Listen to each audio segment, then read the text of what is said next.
मेरठ की धरती पर आज जो तस्वीर देखने को मिल रही है उसने उत्तर प्रदेश की राजनीति में एक नई बहस छेड़ दी है।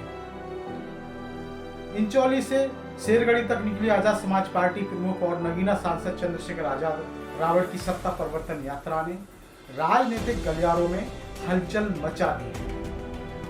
हजारों की भीड़, युवाओं का जोश, महिलाओं की बड़ी भागीदारी और सत्ता परिवर्तन के नारों ने यह संकेत देने की कोशिश की है कि उत्तर प्रदेश की राजनीति में एक नया समीकरण आकार ले रहा है। नमस्कार, मैं सुबोध कुमार आपका स्वागत करता हूं। आज हम बात करेंगे उस यात्रा की जिसने पश्चिमी उत्तर प्रदेश के राजनीतिक माहौल को गर्म कर दिया है। सवाल यह है कि क्या चंद्रशेखर आजाद सिर्फ एक नेता है या फिर 2027 विधानसभा चुनाव से पहले उभरती हुई एक राजनीतिक ताकत? क्या मेरठ में उमड़ी यह भीड़ सिर्फ एक राजनीतिक शो थी या फिर आने वाले समय की बड़ी दस्तक? और आखिर क्यों इस जनसैलाब को देखकर भाजपा और समाजवादी पार्टी दोनों की रणनीतिकारों की नींद उड़ गई है? मेरठ की सड़कों पर जब सत्ता परिवर्तन यात्रा आगे बढ़ रही थी तब हर तरफ एक ही नारा सुनाई दे रहा, सत्ता बदलेगी, व्यवस्था बदलेगी। यात्रा में शामिल हजारों युवाओं के हाथों में झंडे थे, चेहरे पर उत्साह था और आंखों में बदलाव की उम्मीद दिखाई दे रही। राजनीतिक जानकारों का कहना है कि पश्चिमी उत्तर प्रदेश में इस तरह की भीड़ जुटाना कोई आसान काम नहीं। ये वही इलाका है जहां भाजपा का मजबूत प्रभाव माना जाता है और समाजवादी पार्टी भी लगातार अपनी जमीन मजबूत करने की कोशिश कर रही है। लेकिन इस बार चर्चा किसी और की हो रही है। चर्चा हो रही है चंद्रशेखर आजाद की। वह नेता जो कभी भीम आर्मी के जरिए सड़क पर संघर्ष करते दिखाई दिए थे, आज वही नेता संसद तक पहुंच चुके हैं और अब उत्तर प्रदेश की सत्ता तक पहुंचने का सपना खुलकर जनता के सामने रख रहे हैं। मेरठ की इस यात्रा में चंद्रशेखर आजाद ने कई बड़े वादे किए। उन्होंने कहा कि उनकी सरकार बनी तो बेरोजगार युवाओं को रोजगार दिया जाएगा, शिक्षा को मुफ्त बनाया जाएगा ताकि गरीब परिवारों के बच्चे भी बड़े सपने देख सकें। महिलाओं को 50% आरक्षण दिया जाएगा ताकि राजनीति और प्रशासन में उनकी भागीदारी बढ़ सके। इसके अलावा उन्होंने पेपर लीक और भर्ती घोटालों को लेकर भी सरकार पर जमकर हमला बोला। उन्होंने कहा कि उत्तर प्रदेश का युवा सबसे ज्यादा परेशान है, मेहनत करके परीक्षा देता है लेकिन पेपर लीक हो जाता है, सालों तक भर्ती नहीं निकलती और जब निकलती है तो घोटालों की खबरें सामने आ जाती है। ऐसे में युवाओं का भविष्य अंधेरे में चला जाता है। चंद्रशेखर ने दावा किया कि उनकी लड़ाई सिर्फ सत्ता पाने की नहीं बल्कि व्यवस्था को बदलने की है। यही वह बयान है जो युवाओं के बीच तेजी से लोकप्रिय हो रहा है, क्योंकि आज उत्तर प्रदेश की राजनीति में रोजगार और शिक्षा सबसे बड़े मुद्दों में शामिल है। लाखों युवा प्रतियोगी परीक्षाओं की तैयारी कर रहे हैं। कई बार परीक्षाएं रद्द होती हैं, पेपर लीक होते हैं और भर्ती प्रक्रियाएं वर्षों तक लटक रही हैं। ऐसे में जब कोई नेता सीधे युवाओं की बात करता है तो स्वाभाविक रूप से युवाओं का एक बड़ा वर्ग उसकी ओर आकर्षित होता है। लेकिन इस पूरी कहानी का सबसे बड़ा राजनीतिक पहलू क्या है? असल में राजनीतिक विश्लेषकों का मानना है कि चंद्रशेखर आजाद का बढ़ता प्रभाव सबसे ज्यादा समाजवादी पार्टी को परेशान कर सकता है। इसकी वजह यह है कि पिछले कुछ वर्षों में दलित वोटों का एक हिस्सा भाजपा और समाजवादी पार्टी दोनों की तरफ गया था। वही बहुजन समाज पार्टी लगातार कमजोर होती दिखाई दी। ऐसे में जो राजनीतिक खाली जगह बनी उसे भरने की कोशिश चंद्रशेखर आजाद कर रहे हैं। अगर पश्चिमी उत्तर प्रदेश में दलित युवाओं का बड़ा वर्ग उनके साथ आता है तो इसका सीधा असर चुनावी समीकरणों पर पड़ सकता है। यही वजह है कि मेरठ में जुटी भीड़ को सिर्फ एक रैली नहीं बल्कि एक राजनीतिक संदेश के रूप में देखा जा रहा है।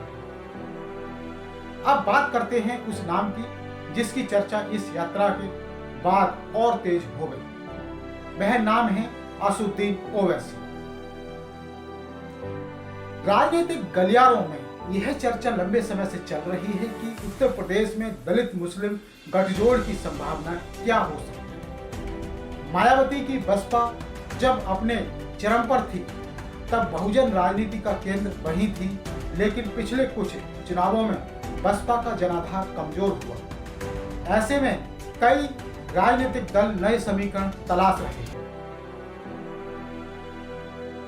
यहीं पर चंद्रशेखर आजाद और ओवैसी का नाम एक साथ लिया जाता है। दोनों नेता अपने अपने समुदाय में प्रभाव रखते हैं। दोनों खुद को वंचित वर्गों की आवाज बताते हैं। इसलिए राजनीतिक विश्लेषक मानते हैं कि अगर भविष्य में कोई बड़ा सामाजिक और राजनीतिक गठबंधन बनता है तो वह उत्तर प्रदेश की राजनीति में नए समीकरण पैदा कर सकता है। हालांकि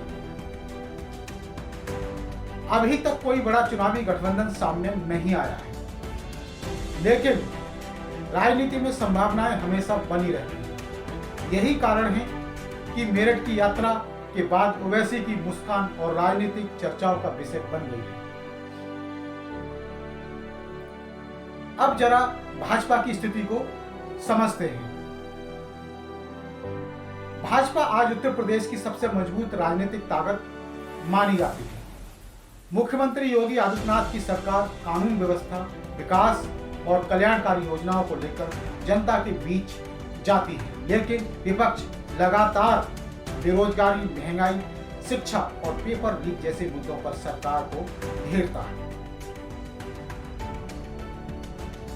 चंद्रशेखर आजाद ने अपनी यात्रा के दौरान इन्हीं मुद्दों को केंद्र में रखा।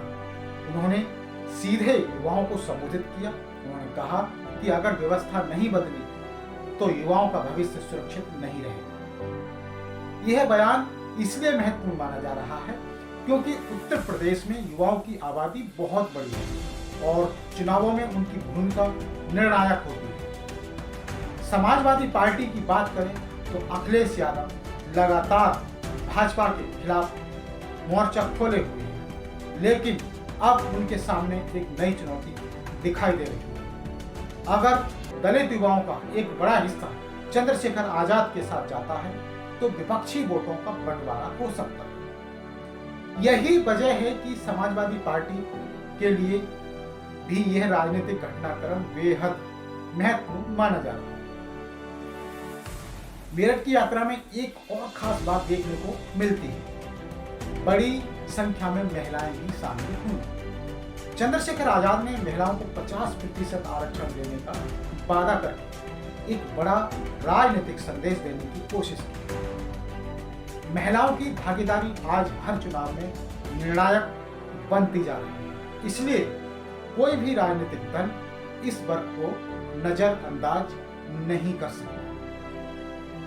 यात्रा के दौरान चंद्रशेखर के भाषण में आक्रामकता भी दिखाई दी और भावनात्मक अपील भी।